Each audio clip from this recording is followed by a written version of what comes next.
camino. La siguiente.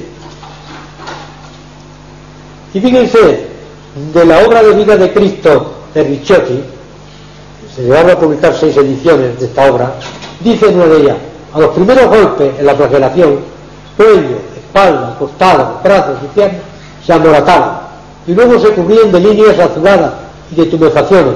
Gradualmente, piel y músculos se desgarraban, rompíanse los vasos sanguíneos, y todo el cuerpo chorreaba sangre. Al fin el flagelado se tornaba en un amasijo de carne sanguinolenta, desfigurado en todos sus rasgos. Palabras textuales de una vida de Cristo, de un historiador. La siguiente. Y esto es de Fago. Fago era como una especie de cuerda o de flagelo en la que tenían plomo o tenían hueso, y con esto golpeaban. Y aparecen aquí reflejados en dibujo en una foto de la sábana santa, donde se ve zonas más concretas de donde deben estar los golpes. La siguiente. Y viene la corona de espinas, y le colocan una corona de espinas, que no fue una corona, parece ser que fue una cofia.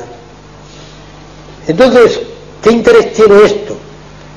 Salió por aquella fecha, cuando yo estaba estudiando este problema, un libro que se titulaba, era una monografía de una revista, Los monocitos y la coagulación. Los monocitos son células leucocitos de la sangre, que intervienen en la defensa del organismo. Pues bien, le colocan la cofia de una planta. También salió un libro, Las plantas de la Biblia, escrito por el catedrático de botánica de la Universidad de Tel Aviv. Yo lo tengo, compré ese libro, y allí describen todas las plantas que tienen puntas, las plantas que tienen pues estas especies de agujas, de clavos que se van clavando y se clavan en el cerebro, en el cuero cabelludo, penetran en el organismo. Y debemos a eso, o eso se puede describir gracias precisamente a un gran sabio que por ahí no tiene ninguna talla y debería de tenerla, Elie Meninkov. Elie Meninkov era un sabio ruso que estaba de catedrático de zoología en San Petersburgo. Estaba estudiando cómo ciertos animales gastaban partículas. Entonces se le murió la mujer y se quiso suicidar.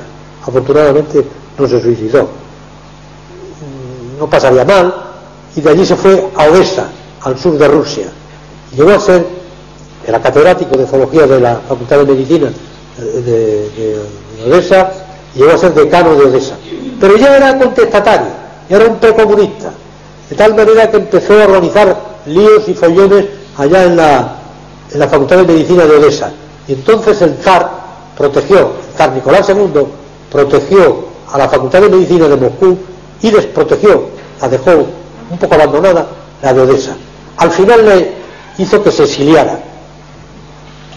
Se había casado, y se había casado con una mujer muy rica, que tuvo la fortuna él de que se murió el padre, heredó a la mujer, y con el dinero de la mujer se fue a Sicilia, y en Messina hizo un experimento que fue el siguiente: colocó una espina de las rosas del árbol de Navidad en una estrella de mar que son transparentes. El experimento tenía que durar 24 horas. No pudo aguantar, porque eso es algo que hay que vivirlo, la dicha inefable que produce la investigación. Y no pudo aguantar 24 horas, y a las 22 había mandado por la tarde, anterior a la mujer y a los hijos al circo, puso la estrella de mar con la punta clavada de la rosa al microscopio y observó la gran cantidad de células que se movían y que iban a fagocitar precisamente la punta de la aguja, de la espina,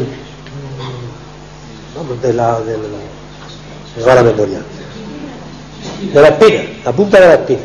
Entonces él formuló una teoría de que hay unas células que son los ameboideos porque se mueven y que van a fagocitar precisamente todas las cosas. Él siguió sus investigaciones y descubrió, a partir de ahí, nació nada más y nada menos que la fagocitosis, que es la propiedad, esto significa esta palabra, que tienen los leucocitos, esos que les he dicho a ustedes, de fagocitar, de comerse las bacterias, y gracias a Meningov sabemos que nosotros tenemos sustancias, células que fagocitan las células del organismo, que fagocitan las bacterias, impiden que tengamos infecciones. Pues le dieron el premio Nobel en 1907. Elías Meningov se fue con Pasteur y estuvo trabajando con Pasteur. Había dos grandes escuelas en Europa, la de Pasteur francesa, se fundó el Instituto Pasteur de París, y la de Koch, el descubridor del bacilo de Koch, en Alemania. Y se dice que de las polémicas científicas entre la escuela francesa y la escuela alemana, motivó de alguna manera un papel, no digo que fuera total, pero que de alguna manera ejerció influencia en el estallido de la guerra de 1914, de la Primera Guerra Europea. Así es. Bueno, esto está tomado de la Sabra Santa. Vean dónde están todas las zonas de los lácteos, de los golpes con las vergas. Así es. Bueno, decía yo que toda esa sustancia que se rompe penetra en el torrente sanguíneo y entonces se produce la coagulación intravascular diseminada. ¿Qué es esto? La tromboplastina, una sustancia que se llama tromboplastina, penetra en los vasos, actúa sobre las proteínas de la coagulación, forma una enzima muy activa, muy fuerte, capaz de coagular todo, la trombina, y actúa sobre una proteína que circula soluble en la sangre y la transforma en proteína insoluble. Y eso es lo que constituye el coágulo, eso es el trombo. Cuando nosotros dice han muerto de un proceso cerebral, o es una hemorragia o es un trombo de una arteria, se le ha formado eso, un trombo. Entonces eso produce una isquemia, impide que pase la sangre y el tejido restante pues no recibe el oxígeno y por consiguiente muere esa zona que queda sin irrigar. Eso es lo que ocurre en el infarto de miocardio y en el infarto cerebral. Actúa la trombina, transforma el fibrinógeno en fibrina y se produce el trombo. Pero al producirse el trombo, el organismo reacciona. Como es una cosa anómala, pues tiene el organismo en su sabiduría sustancias capaces de disolver el trombo que es la fibrinolisis, y al disolver el trombo se producen hemorragias. Y por otra parte, pues como hay un consumo de factores para que se haya formado este trombo, los factores de la coagulación están disminuidos y entonces se está produciendo también hemorragia por estos dos mecanismos. De tal manera que trombosis y hemorragia, eso es la coagulación intravascular diseminada, y eso provoca un estado de shock, una insuficiencia renal. Fíjese que no nos hablan nadie en los evangelios en ningún sitio de si Cristo pidió orinar o tuvo necesidad de ejercer una misión a verter su orina. Entra en oliguria, en anuria. La insuficiencia renal es eso. Eso es porque se han obstruido los vasos del riñón. La siguiente. Entonces, esto conduce a lo que se llama el pulmón del shock.